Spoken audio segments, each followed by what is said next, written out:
Good day. We would have been talking about World Press Freedom Day today, but unfortunately, because of the ravaging effect of COVID-19, we cannot talk about the press. The press is reporting about COVID-19, and the press is part of the society, and so the celebrations have been dampened because this ravaging virus is affecting the world and affecting Cameroon as well.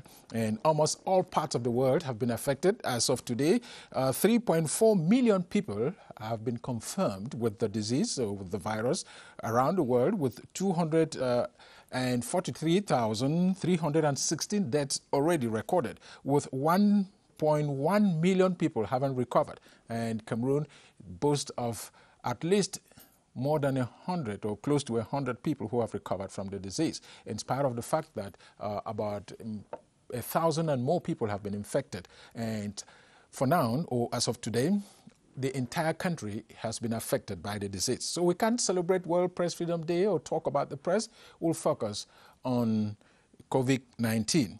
The European continent remains the hardest hit, with the United States of America the hardest hit country. And it's not a pride to say that the doom that was predicted for Africa is not yet there, or should I say has not yet come. Who knows? It might come, but the Africans are battling it and picking from their roots and their leaves to be able to make things work. And that's what the Madagascans did last week, and the rest of Africa is going over to Madagascar. Another good news came from the littoral, where a prelate did announce that there was a mixture of concoctions which was providing relief and cure for those who had been affected. That's something, I believe. To do that with us on the program this midday, we have a crack team of carefully selected guests. We have from my far right, we have Dr. Joseph Fokam. He is a virologist. You're welcome. Thank you. The first time we're having you on Press R. It's a pleasure. Okay. We have our regular face and the interface between us and the Ministry of Public Health, Dr. Eric Tandy. You're welcome. Yeah, good day. You'll give us an update of what's happening and why the recoveries are, the figures are rising fast, I believe. Okay. We have Franklin Bayen. You're welcome. Pleasure. Also a regular face. And Professor Wilfred Mbacham. You know, sometimes when we are discussing science, we forget about the traditional aspect of it, because the tradition goes with what you all know. But he is His Royal Highness Professor Wilfred Mbacham. You're welcome. Thank you very much. Okay, nice to have you. I'd like us to start with what the press was feeding on this week, our press review. Emmanuel Avemnu did that for us.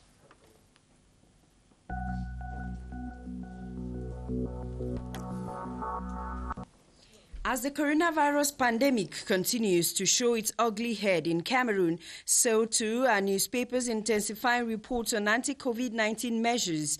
GICAM presents first evaluation of the economic impact of COVID-19 while in a meeting with Prime Minister Joseph Dion Gute on Cameroon Tribune. At a time, Minad Boss dispatches Bia's 2 billion CFA francs worth aid nationwide on the Guardian Post. The same Paul Biya who reaches out to grassroots with truckloads of material on Cameroon Insider. Then Cameroon's COVID-19 recovery boom sparks controversy on the horizon, just when COVID-19 kills Limbe-1 mayor on a black weekend for Anglophones, as the Chantier Naval GM, Limbe-1 mayor and Donga Mantung youth leader die same day on the lone English daily, The Guardian Post. The Voice newspaper writes, Corona snatches 2 top Anglophones in one day. But the Post places Cameroon, Madagascar lead in herbal treatment against COVID-19.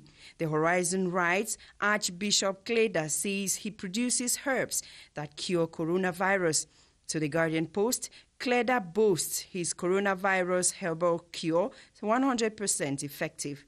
While Cameroon Tribune feeds its readers on the need for synergy in communicating on the government response plan against COVID-19, Cameroon Insider announces 8.8 billion CFA francs spent so far in treating COVID-19 patients.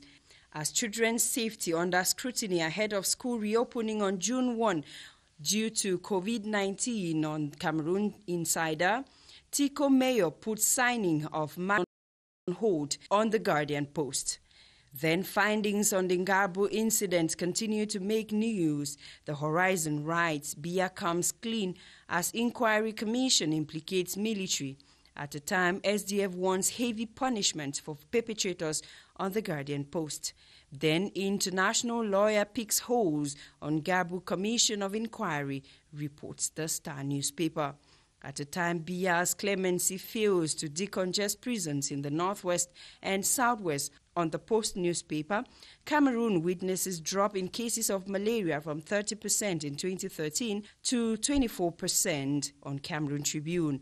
As the Guardian Post questions, where is the special status announced for northwest and southwest? Kribi Port swells government coffers with 60 billion CFA francs. Let's now end our press review with the story on the Guardian Post, where 3 persons have been arrested over murder of 4-year-old girl in Kutaba. Among the suspects, the victim's uncle.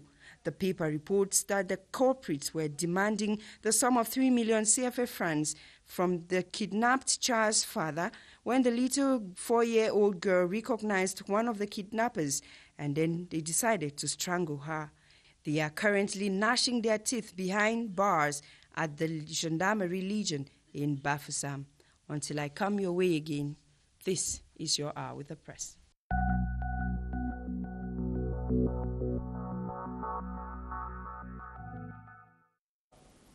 Thank you, Emanuela. And I'd like Dr. Forkham to take the first question.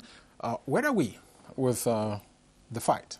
Is it an embarrassing situation or it's a promising one? Thank you, Joe. Please permit me to take just 30 seconds before I start to pay homage to one of our famous Cameroonian scientists.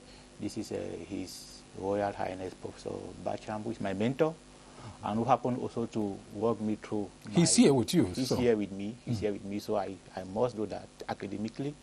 He trained me during my infectious disease program at the School of Medicine.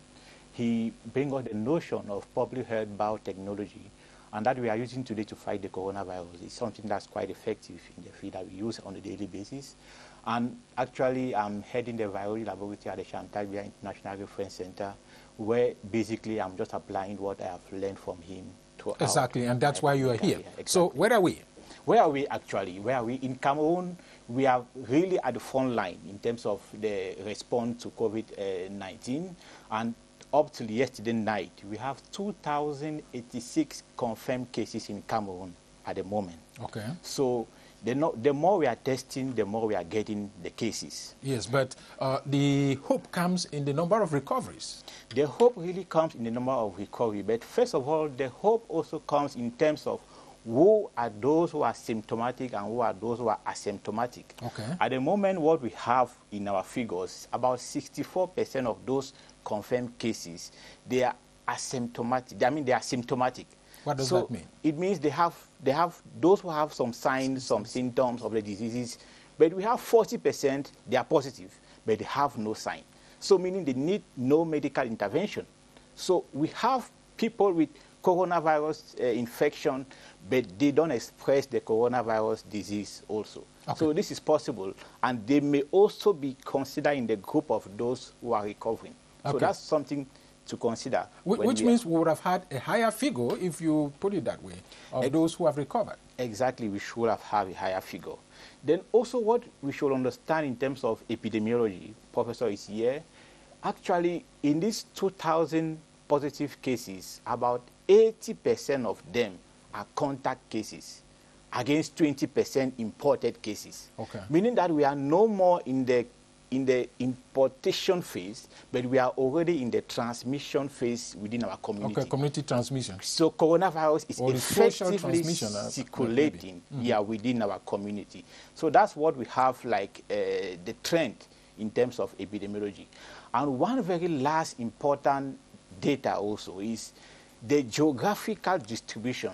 Mm-hmm. Actually, we have 60% of those confirmed cases in Yaoundé, seconded by Douala and Bafoussam.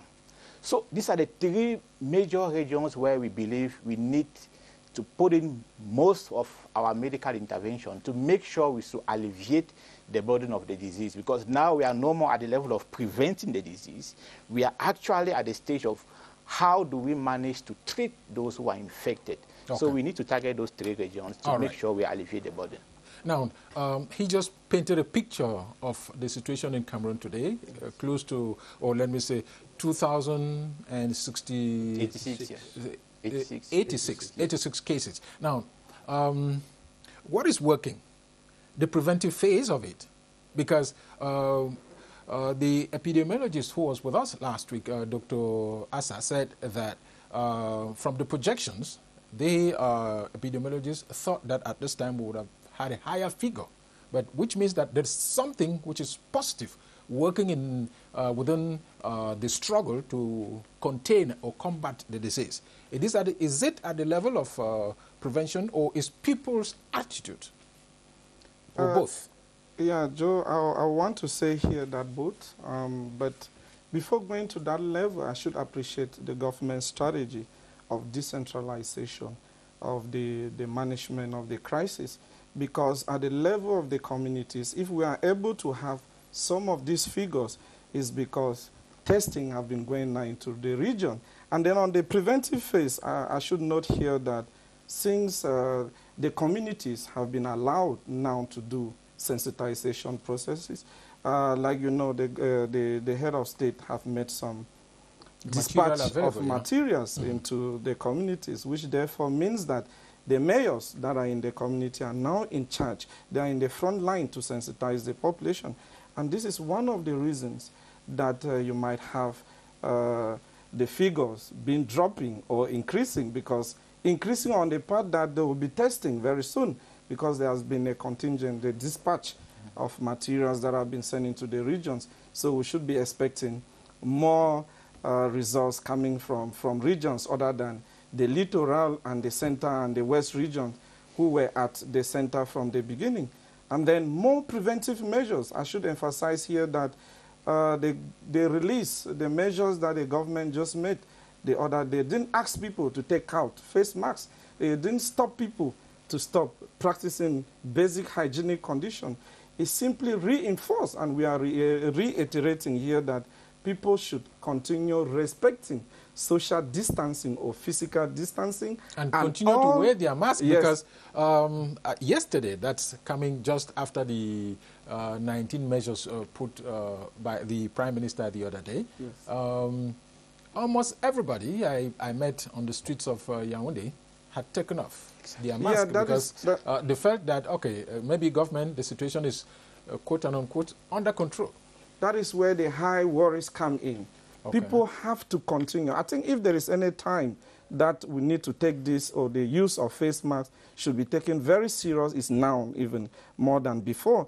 Just like he said, the 40% that are asymptomatic are more dangerous, because they are equally, they can infect. Because the few cases that call the 1510 number is because they are noticing some signs and symptoms. Okay. And then how much of those who are symptomatic, they keep moving around and they can infect each and everyone in the community. Okay. So it is more risky. But if we continue practicing measures like using the face masks at all times, and then respecting the physical distancing, and then staying at home as much as we can do, I think we might have some interesting results in the days ahead. But if we neglect that, and then don't be surprised, the figures might even triple. What to you is working within the preventive measures that were adopted, which is giving us what we have as results today? You mean the barrier measures? Yes. I don't know how I can situate myself in that without talking about where we are today following the 19 measures you talk about. Joe, I've been on this set before to talk about coronavirus. About a month ago, yeah. Yes, and I thought this was an all-health issue, and I thought that we should focus our attention there. Some who love to bring politics in everything would call it union sacrée. I thought that we should concentrate there And I didn't want to bring my cap as a public affairs commentator, not to say a political affairs commentator, but I write there now that it's so disappointing that the government brought an anticlimax to a process which was not at its best, even from the beginning. But at least there was an effort in the terms of the mindset of the people. You know, this thing is psychological. Now, when you come and say you're relaxing the confinement measures and all of that, you know what happened in town. I don't know why people are hesitating to say it. There was jubilation in town. That night it was Independence Day, you know. People obtained their freedom and people said Corona is over. I don't know if anybody has any doubt that people are saying that. You said you saw people without their masks. Yes, because they thought it's over.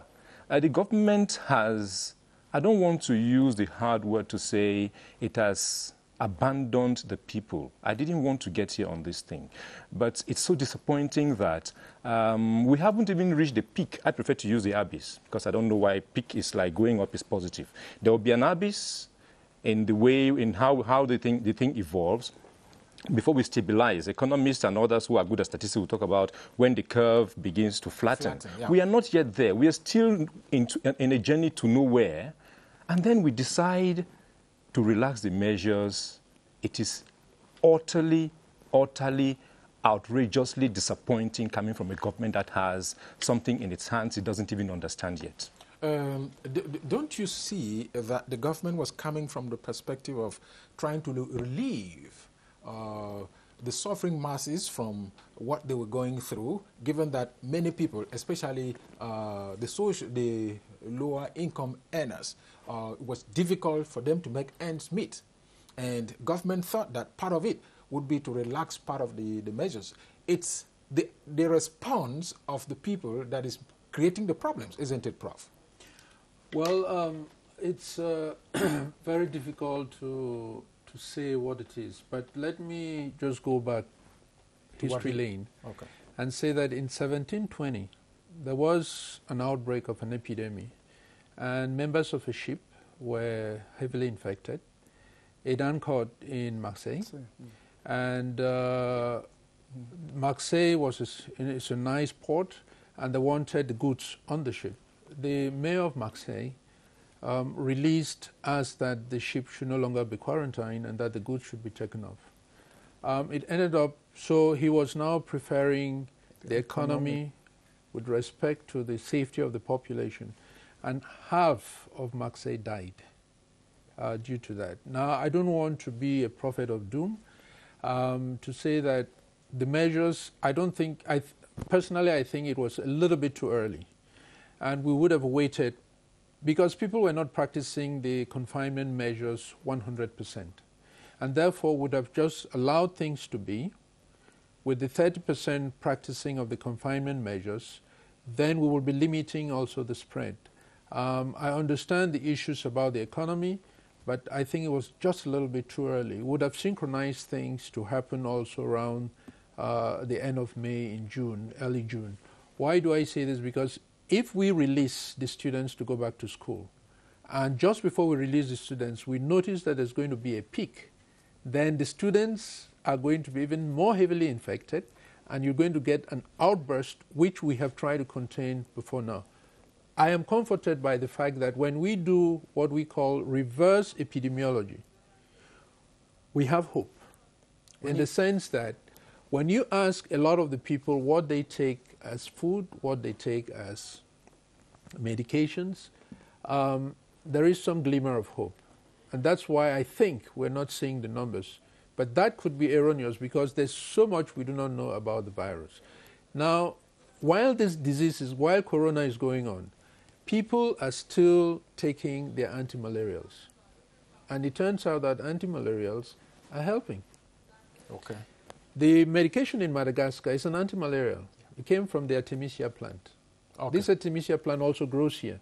And therefore, by taking of those things, by taking the different foods we eat, I've had ATCHU about 3 times, since this thing began. If you look at the way ATCHU, Professor Oben was here to encourage these kinds of things. If you look at the ATCHU soup and all that goes into the ATCHU soup, you have all types of things that limit viral replication, boost the immune system. Is that not part of what... While it's not therapy, what it is recommended to, to strengthen... Push the government to say that maybe we've not yet arrived where the curve is flattening, but there's a glimmer of hope, and that at least lighten the sufferings of those who are being confined. What is the evidence? The statistics you're giving? Well, I'm giving statistics from a little bit of the reverse epidemiology. I'm not even giving statistics. Okay. I'm still looking at what people are doing. What might happen? In the hope that this would be some of the reasons why we're not seeing the high figures. Okay. Now, the way he speaks, what, as a virologist, what should be fixed, given where we are? Yes, I think what should be fixed, we first of all need to say what has been successful in the current trend we have in the field. In the strategy employed. Exactly. So what we know from our Italian collaborators in Europe, you know, they are actually the most heated country. Yes, hardest heat in Europe. Exactly. Yes, so we know those who have the highest risks of mortality, they are those who are aged above 70. Okay. There are those who have comorbidities also. Okay. And there are also those who might have an unstable HIV infection with a highly replicative virus, for instance. So when you take that back now into our context in Africa, we know Africa, for example, we have a younger population. Being young, it means you have a stronger immune system, and your body is able to withstand any external microbes that you might have been exposed to during the day. So being young for us is already a major protective factor for us. Then secondly also, these are still like hypotheses. Secondly also, we have the climate. The climate in our context, just to speak on the layman language, is more hot. And the virus doesn't sustain for long within a hot temperature. So what happens is that it has been proven that the viral shedding means the virus concentration. The more the virus is present, the more there is risk to have severity. So the more you have the risk of getting the disease. So now, with the temperature, that might decrease the viral shedding. So we have just few quantity of viruses. There is also a likelihood that we are exposed, but not with a very high concentration of the virus. And that said, we have a low risk of developing the disease, even if we are positive. So that's something we have also in our context. Then the very last... Is it because it's windy and all whatnot? And windy and hot? Yeah, exactly, those, both, humidity.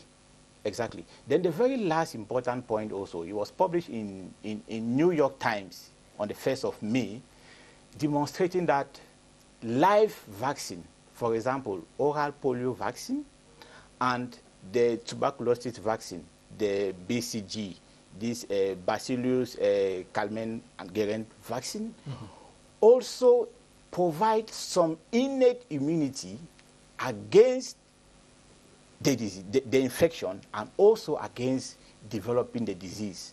And in a context where we have a massive vaccination against polio, we also have a massive vaccination against tuberculosis. There is a high likelihood that this vaccine procuring some kind of innate immunity, so non-specific immunity, decreases the risks of acquiring the infection. And even for those who acquire the infection, it also reduces the risk of developing the disease. These are evidence that have been proven in the past in Europe, in the US, and actually there is a Professor Robert Gallo, who is like one of those who that helped in discovering HIV. He's launching a clinical trial in the US, in Maryland, and also in New York. We'll be coming to the research findings, but at the level of the treatment, how are we faring? Thank you, Joe. Before coming to the level of treatment, I just want to react a little bit. No problem. Because I want to agree with Prof. that this is still a very new virus. We must be very careful the way we start drawing some of these conclusions. Why? Because when we lay a lot of emphasis along age range and so on. It might be too early to me because we've had some cases, we've recorded some deaths that are more even younger than expected without any complications. So we must be very careful a little bit here. Now, let me just cut in here to say, among the 50 or so people who have died, do we have any age range in Cameroon?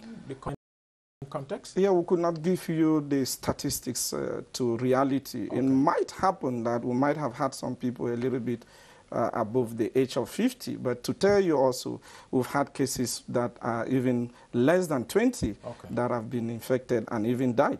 So that I was just making that reaction on that point, so that we should be very careful.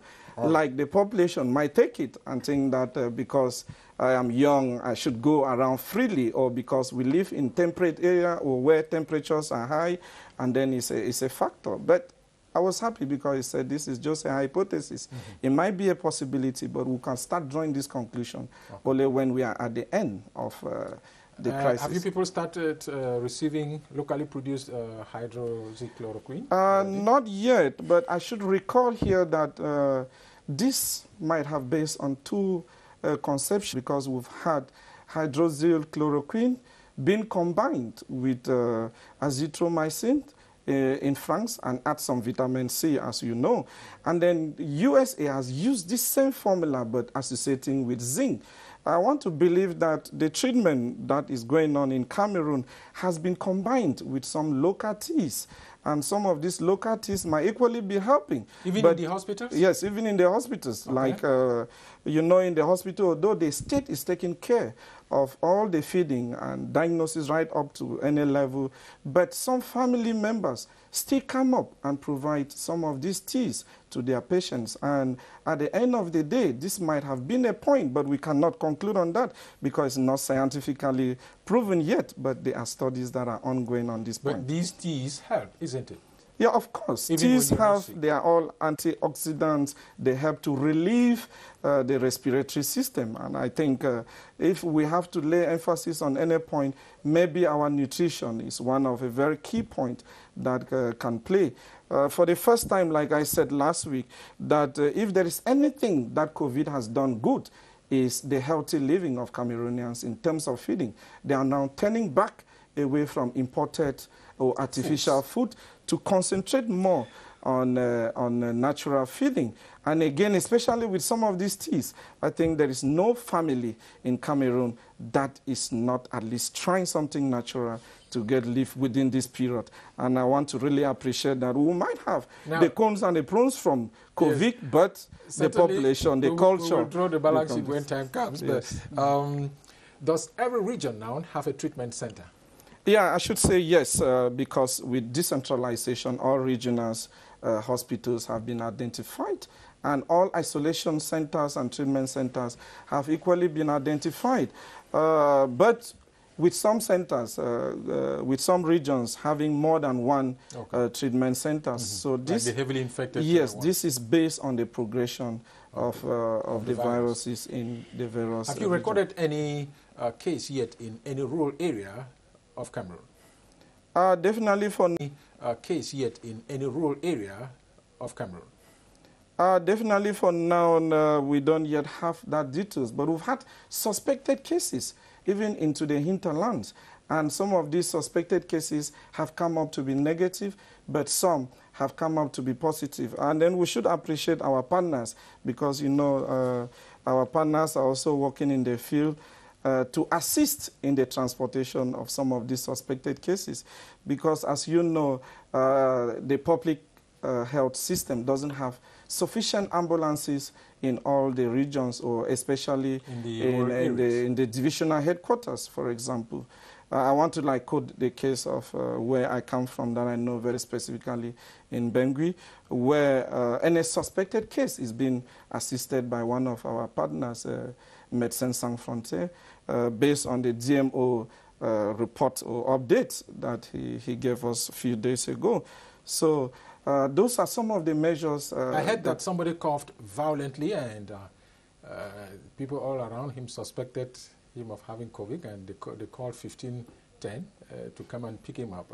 Is that what people do in rural areas. Yeah, I should even be happy that such things happen in other. It means that the population is aware that something is going on, and I think it's very good. Violently? When you cough violently, at least what people. If you're choking? That is equally something, especially if you are coughing without a mask on. You know, people should complain if there is no face mask actually well fitted on the face. But then people should not be stigmatized because, like I said, it is only when you have been diagnosed positive that you can be clear of. Because people, it's normal in our community to have cold, to have cough, especially during this period. But don't misinterpret. They can still call the 1510, and then the person still come up negative. Okay. And as well as the person can still come up positive, but it's already a measure that the community is aware. I think it's a good step. Okay. I'd like us to turn to Douala, CRTV Littoral. The Archbishop of the Archdiocese of Douala gave a press conference last week, on the 29th precisely, and said he's put together some natural plants and they are helping people out.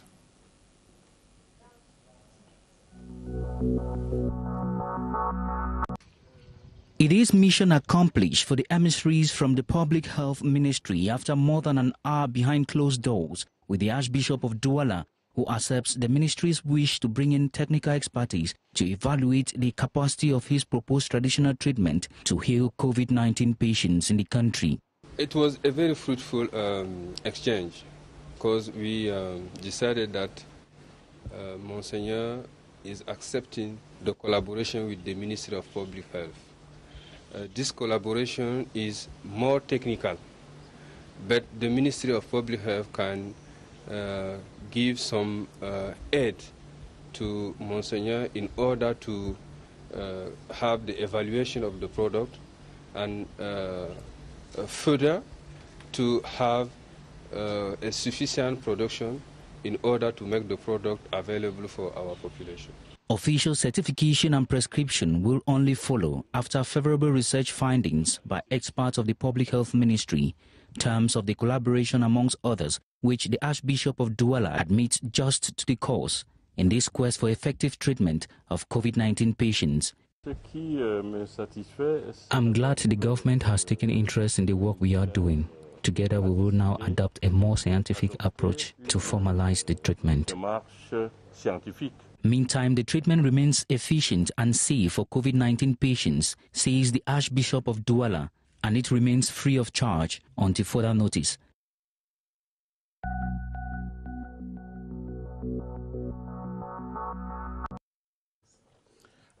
Prof, can we call what is happening in Douala a breakthrough?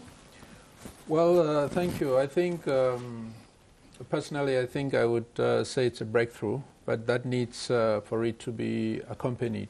When you see what the Archbishop, Archbishop Kleder has done, I think it's something commendable. What he did basically, as he explained, and as we had explained previously on this set, was that he looked at how the symptoms were being treated in Europe and saw what he had as his natural herbs, and actually brought this together and then tried it. Now, I do not know the composition. There's something circulating on social media about the composition of his alternative medicine.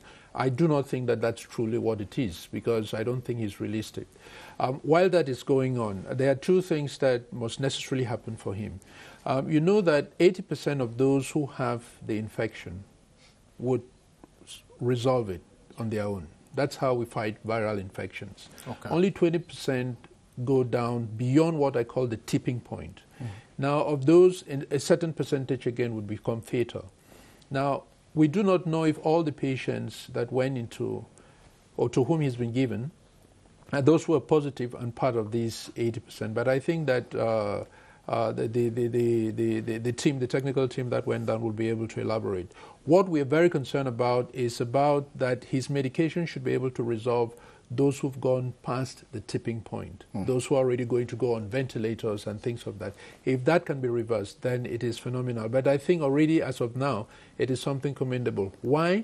Because anything you can do to prevent people reaching that tipping point is very important on how they progress beyond that. Now, with all these natural medications, it's good to help boost the system. It's good to help fight the system. But in trying to do good, we should not also do harm. So that's what I think the technical team needs to very much help him do.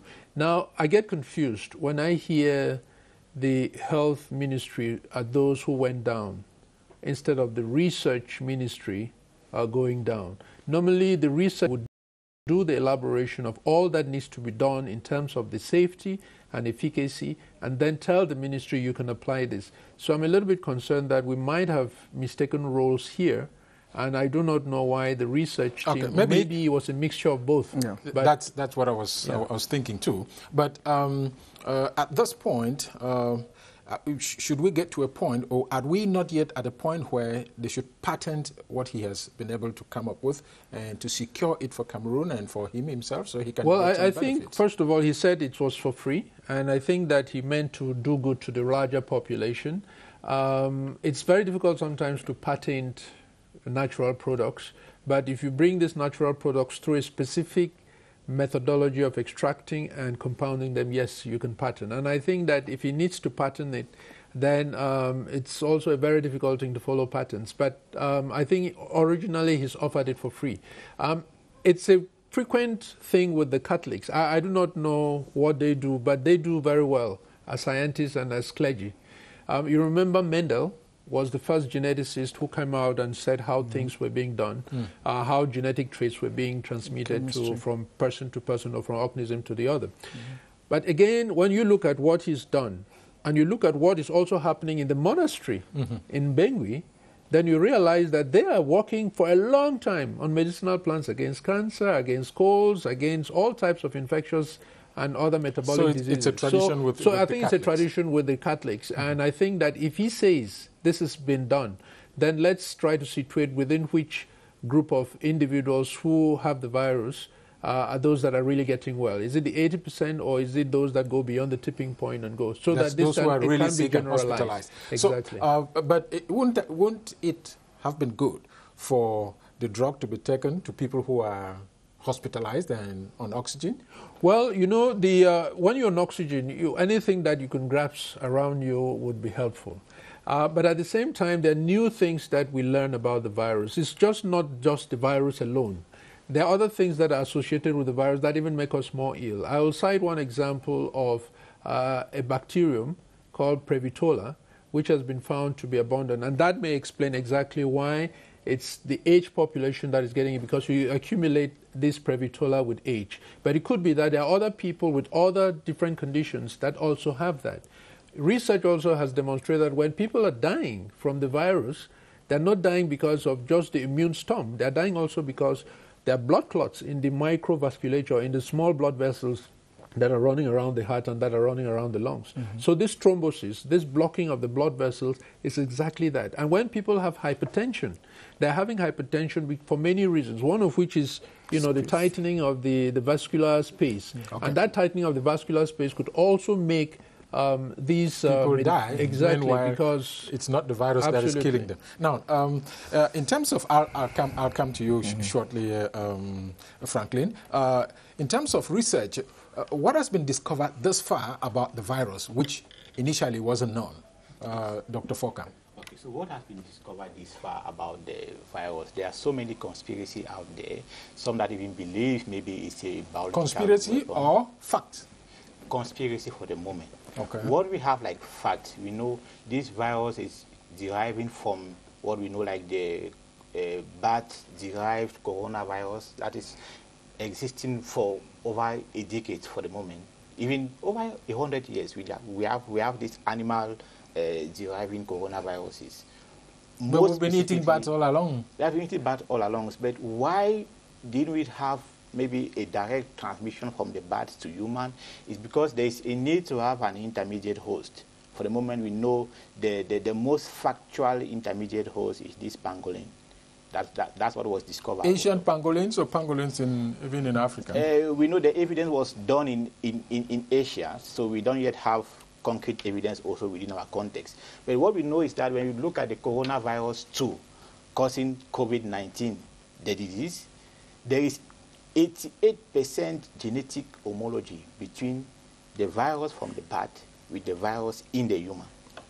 And also when you try to compare coronavirus 2 with the first coronavirus that created the outbreak in 2003, there is like a 79% homology.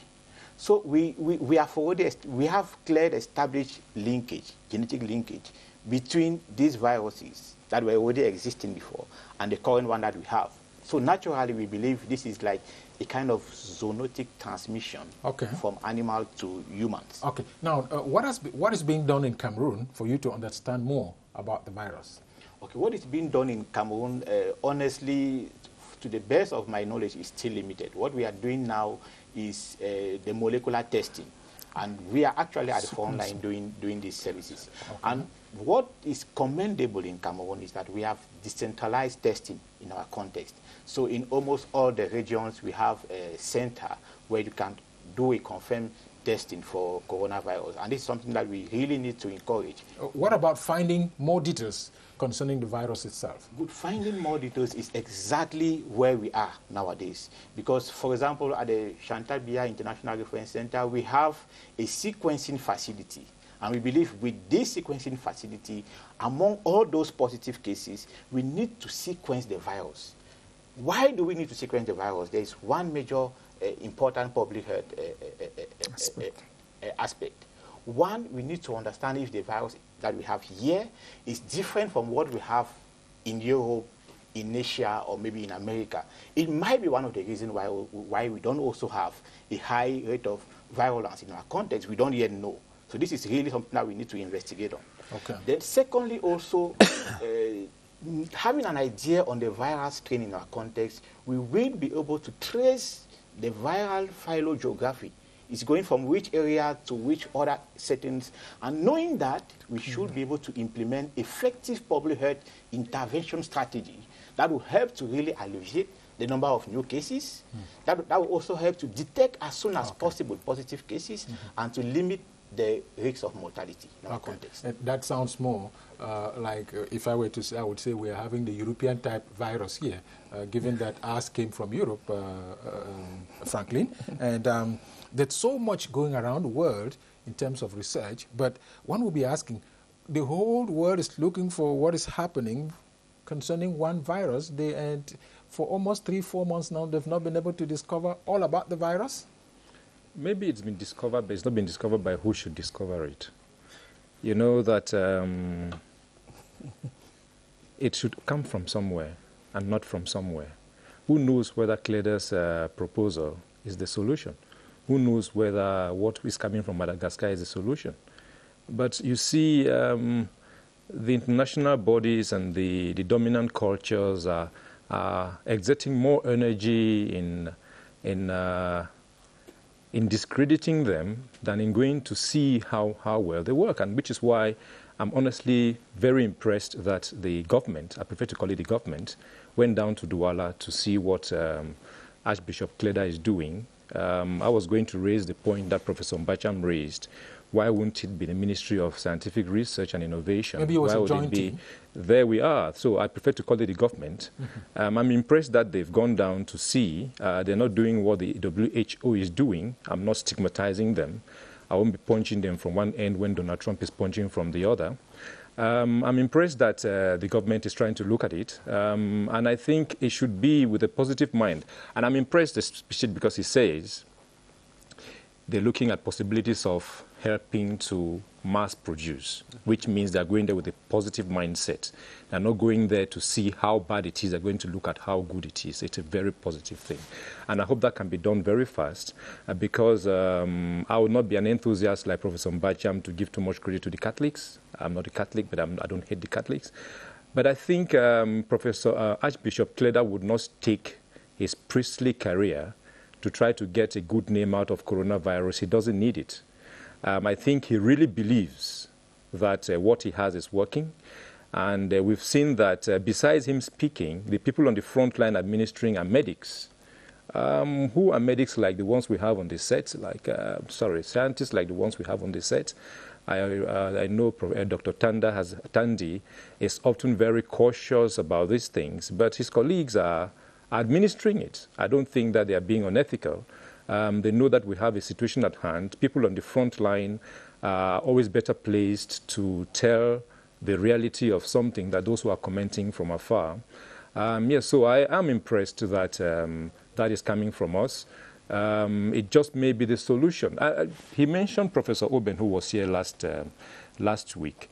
We have out of research that bush mango, which we eat every day in our ogbono soup, is a therapy for obesity. Did the World Health Organization have to approve it? I don't know. But you can tell that all over the world, especially in the US, but all over the world, they are using bush mango as a therapy for obesity. Okay. Good things can come out of us if people believe in us, because we are not idiots. That's where I want to come to. With what is happening in Madagascar, what is happening in Douala, and what the research which you have undertaken, especially at the level of the IMPM, where they study medicinal plants. Isn't this time for us to project what we have, what we've been able to discover, and what we can give the world, beginning with us? I think it is time, because what I have regretted is that our research sector doesn't have that projection, that visibility, the way it normally should. And I have listened to scientists at the IMPM who have very well improved on this alternative medicine, not only just the concoctions, but they have taken away all the coloring and everything and made it, such a nice and drinkable solution. But they're not projected, they're not seen, they're not visible, nobody talks about them, and they're not, scientists usually don't go to the press quickly. And there are many others. I know it was difficult getting some of you to come here. If I look at what the Department of Biochemistry at the Faculty of Science, University of Boya, University of Yaoundé in Chang, what they have done, analyzing most of our plants for antioxidants, anti-inflammatory, anti-parasitic, and all of that. There's so much that they have brought to the table, but they are not getting the necessary visibility. I just want to say that even before we continue, what we as scientists would do would be trying to give some amount of knowledge to those who can make these medications available. What new knowledge has come to the table? It is the fact that the virus doesn't just go into attacking human cells. It associates with a bacterium and propagates the bacterial multiplication that now causes all the things that we're seeing. Therefore, our microbiome, the things, the flora of bacteria that we have in our intestines are very, very important, so that they are of a certain balance, and that balance usually gives some kind of an immunity to us to be able to wage and fight infections. This bacterium, which is associated with corona, is found in our oral cavities, is found in our intestines, is found in our vaginal cavity. So women, because they have that in 3 places, tend to fight the virus more than men do. We only have it in 2 places, in our mouths and our intestines. And therefore, we need to know all of this, which is why the association of antibiotics, and therefore medicinal plants that are also antibiotics, should be put as part of this mixture to be able to fight this virus. So that's the new information. The other information is that we should also get plants that are blood thinners, because it's been shown in South America that because of the thrombosis or the clotting of blood inside the microvasculature is caused by this clotting, we should look for things that thin the blood, so that the blood can be more fluid, and then will provide... when I talk with scientists, I like them to come down to earth and tell the people what they can hear, what they can understand, and what they can do. Sure. You just talk of blood thinners and anti-inflammatories or antioxidants. What concretely can people do with what we have in hand? Okay, I'll just name a number of these antioxidants and things which help strengthen the body. Something like masepo, it helps strengthen the body. What is masepo? It's a smelling leaf. The women know it because they buy it in the market to make... all the ingredients of PATYCHOU soup, all the ingredients, country onion, wonderful. Onion itself, ginger, things like bitter leaf, things like the lemonwood, or in my village, Mumbanga, things like the Ethiopian pepper, things like the pawpaw leaves. These are ginger, things like aloe vera, things like fever grass. All of these things, you heard them say they are teas that they take. These are wonderful. There are other things like kenkeliba, that are grown more in the north. There are other things like other backs of trees from within the south. Now, I bring you back to another point, which I try to mention, but we are in a resource, and I don't know. I think the Minister of Higher Education should come on the set. Why? He translated a novel that was written in the 1800s on the first viral attack that hit Cameroon, and people were also wearing masks. Now, there were certain backs of trees which were used to cure that infection from the center region. Now, he translated that from the Wando language into English. The question is, why are people who are here in the center, who know these backs of trees, why are they not coming forth with the concoction that we need? Why are we looking for solutions from elsewhere when we have the solutions in front of us? Usually, when God made man, he placed around him those things that can help him resolve a particular infection. The naturalists and the herbalists who go about, once they see a medicinal plant abundant in an area, they immediately know that in this area there's an abundance of also the same disease. That's why God put those plants there. We have to open our eyes. We have to be more proactive. What about blood thinners? We'll talk to the Minister of Higher Education to come here before not too long to tell us, and maybe those from the center region. But you talked about blood thinners. Well, I know blood thinners that are more of medication. For example, baby aspirin is a blood thinner. I don't know the medicinal plants that are blood thinners. I'm sure the medical doctors know. We are trying to get the traditional doctors in our area under FIFAMing so that they can come up with these things. We tell them we need blood thinners, we need antioxidants, we need anti-inflammatories, we need antibacterial, or antibiotics, and then they know the kind of things that are happening. We'll be coming back. Teke, what have the people been saying? We have quite a good number of reactions. Let's begin straight away with Tam Ismail Adamo, who says government must engage in the business of communication, for this is the time to have everyone understand the importance of respecting the measures. Immaculate Ndama Jonas says, what's the rationale for opening bars, nightclubs, by restricting places of worship and schools? And Joel Ndale says, we have opened bars. Is it because of the law for owners? But Akong Foba Livinus says what is not working in the fight against COVID-19 is that the government reacted late after the first 2 cases were noticed, and also that the number of infected persons increased, and the government still did not move sufficiently, and he's proposing that the hand washing and wearing of masks, which still remains challenging, to be effectively respected. And Chim Chik says it's a good initiative, but he wishes to have civil society organizations give their own contributions on the set. And we conclude with Eman Rofiko, who says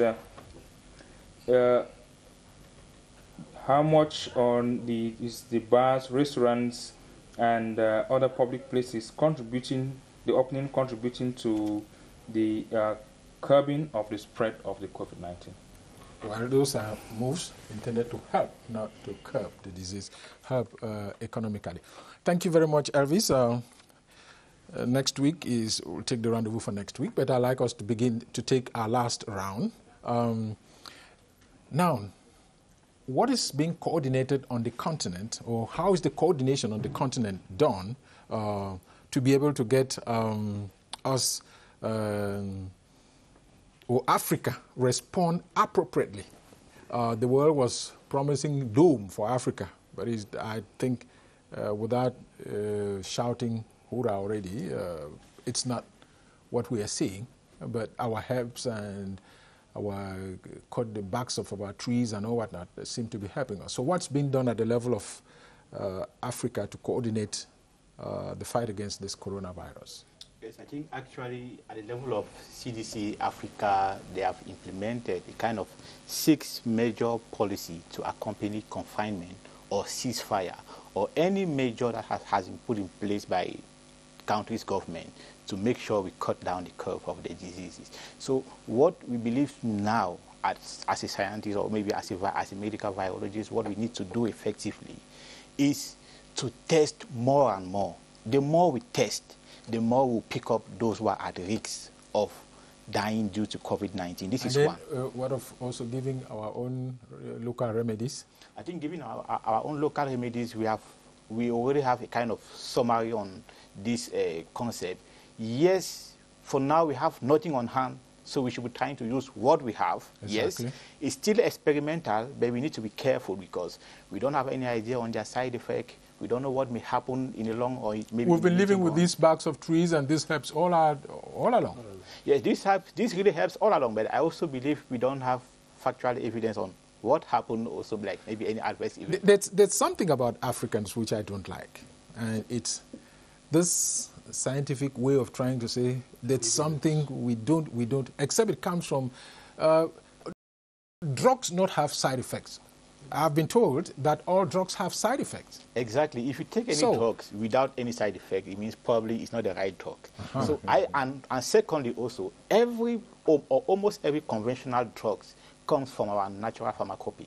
So what I mean is we need to accompany our local herbalists to make sure we should pick up those ingredients. For example, in Madagascar, they are using artemisia. But artemisia is not just artemisinin itself.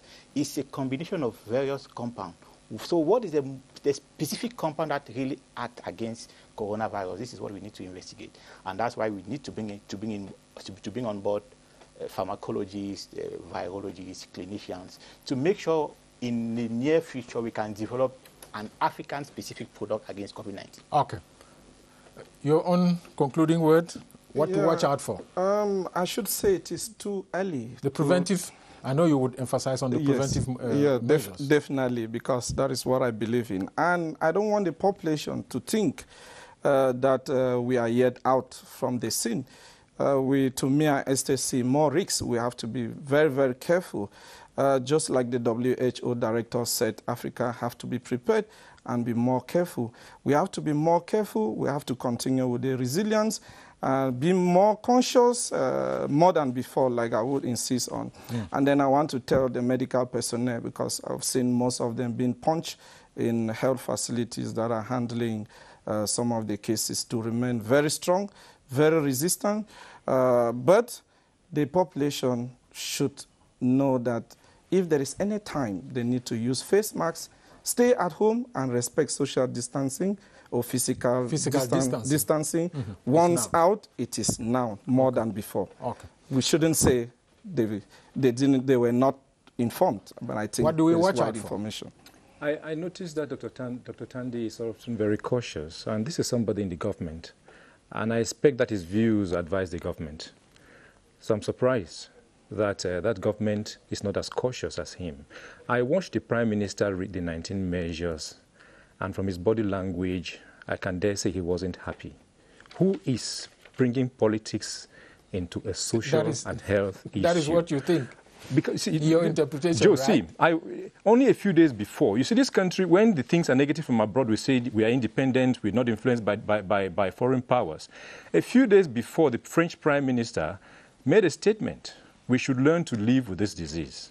And we picked it up here to mean what he didn't mean. We are teleguided from elsewhere. That's one. Number two, someone is trying to do something, a humanitarian gesture. We see politics in it. And we want for his move to be effective on the ground, there must be a problem. We decide the problem is no longer there so that his move will not be there. We should leave this Camto Biya issue out of COVID-19. People's lives are at risk. Nobody and has they will talked about die, that and they will be held accountable. No, nobody has talked about that on the set here. Prof, a take-home message. What advice can you give those who are watching us and who the ordinary Cameroon? Well, I think that in as much as the government has clearly elaborated an urban response plan, there needs to be an elaborate rural response plan. And I think that Dr. Tandy, myself, other META professionals around the world, over 5 continents, we've been mobilizing for an elaborate rural response plan, and we're willing to share that with other people. Can you share that? As well, we had 6 objectives. First, to map out the population and know the population structure, to know those who are most vulnerable. Second thing was an accompanying measure on how to raise the funds. The third aspect was to accompany the medical personnel, protect them, and help them in their response. The fourth aspect was to mobilize the resources necessary now and into the future, so that a command post, a command COVID control center can be put in place in Bangui that would effectively respond to this corona for the next 5 to 6 months. Thank you so much. Many communities are mobilizing as well. Thank you so much, ladies and gentlemen, gentlemen rather, for coming. We take the rendezvous for same time next week when we'll be on. It's the COVID-19 issue is so much so that it's difficult to exhaust just in one program, especially when you take an interesting aspect like this. We didn't even go through the controversies. Thank you so much again for being with us on the midday on Press R. We'll come back again next week with another in the series. Good day.